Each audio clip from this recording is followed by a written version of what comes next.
You know, some family secrets, they're not buried 6 feet under. Sometimes they're right there, just beneath the surface of that perfectly manicured lawn, just waiting for one good storm to wash all the dirt away. And that's exactly what we're getting into today with Arthur Miller's absolutely explosive play, All My Sons. Everything that happened seems to be coming back. Wow, that line from the mother, Kate Keller, it just sends a chill down your spine, doesn't it? It really gets to the heart of the whole thing.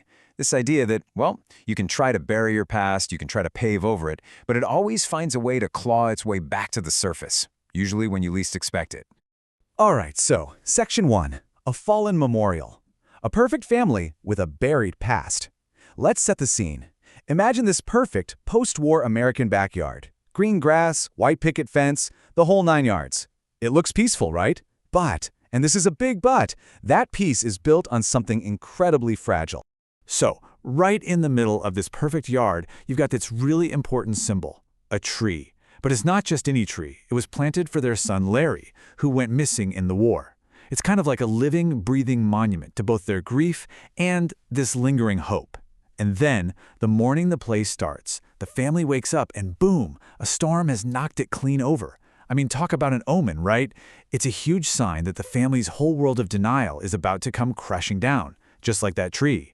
And for Kate, Larry's mom, everything is a sign. Seriously, the world isn't random to her. So when that tree gets blown down in the storm, or she happens to find his old baseball glove, those aren't just coincidences. No way. To her, they're messages. They feed these incredibly vivid dreams she has of him and his plane, and they just strengthen this desperate ironclad belief that he's coming home, that he has to be. So now we're at Section 2, the ghost of a son, an unwelcome guest, an impossible choice. Okay, so you've got this super tense situation, the family is walking on eggshells, and right into the middle of it all walks Ann Deaver. Now, Ann isn't just some old friend. She is quite literally a ghost from the past, and her showing up is the spark that's going to light the fuse on this whole powder keg. And here's why her visit is such a big deal. The other son, Chris, the one who made it back from the war, he wants to marry her. Yep, he wants to marry his missing brother's fiancée. You can just feel the tension, right? Chris is trying to build a new life, to move forward. But he can't do that without basically forcing everyone to admit that Larry is never coming back. So what you have here is this impossible clash. On one side, you've got Chris, who just desperately wants to marry Ann and finally move on from the war. But on the other side, you've got his mom, Kate, who is clinging to this belief that Larry is still out there somewhere. For her, Chris marrying Ann, that's not building a future. It's like signing her other son's death certificate. It's an absolute, heart-wrenching stalemate. And you can just feel the weight on Chris. This quote says it all. He knows they've messed up. He basically tells his dad, look, we've been lying to her. We've been propping up this fantasy to keep the peace, and it was a terrible mistake. They bought a little bit of quiet by living a lie, but now the foundation of that lie is starting to crumble. Okay, Section 3, a business built on lies. The crime behind the American dream. Because this isn't just about a family romance or a mother's grief. No. This whole personal drama is actually sitting on top of a much, much darker secret. A secret that's all tied up in the family business. The very thing that paid for that nice house and that manicured lawn. It's the real source of everything. So this is it, the big question that hangs over everything. What really happened at the factory? We know Joe Keller, the dad, owns it with his partner Steve Deaver, who, by the way, is Ann's dad.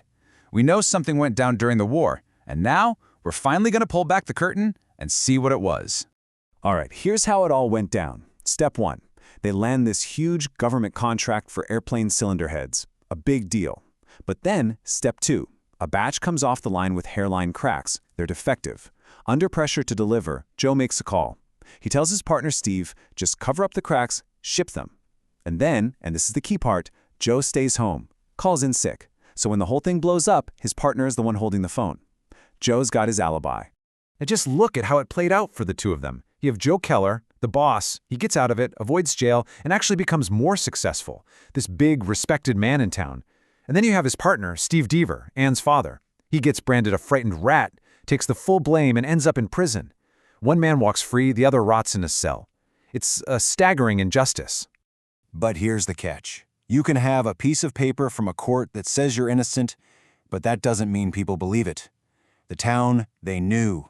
They looked at Joe Keller like he was a monster. He walked out of that courtroom a free man, but he walked home to a neighborhood full of people staring at him, thinking he was the beast who sold cracked cylinders to the Army Air Force. He was legally innocent, but socially, he was guilty as sin. Which brings us to Section 4, the verdict of the past. The truth comes out. All these years later, the real trial is about to begin.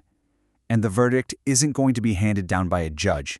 It's going to be delivered right there, in that perfect suburban backyard.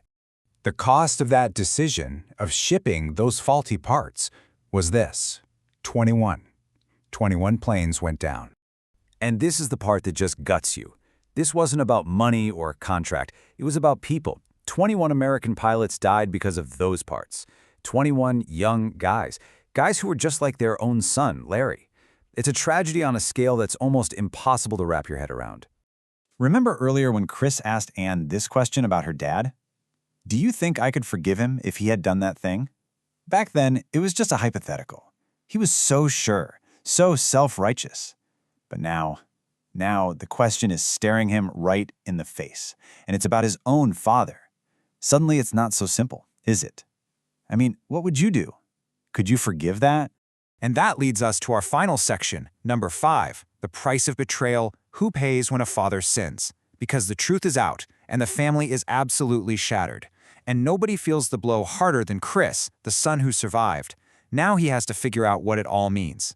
I mean, for Chris, it's like the floor just drops out from under him. Everything he thought was real is a lie. The family money, it's not a success story. It's blood money. He feels this crushing guilt for even being alive, for driving a nice car and having a bank account when so many of his friends never came home. His father, the man he looked up to his entire life, betrayed everything Chris fought for. That image of his dad is just gone, forever. And this line from Chris, wow, it just perfectly sums up the entire tragedy of this family, doesn't it?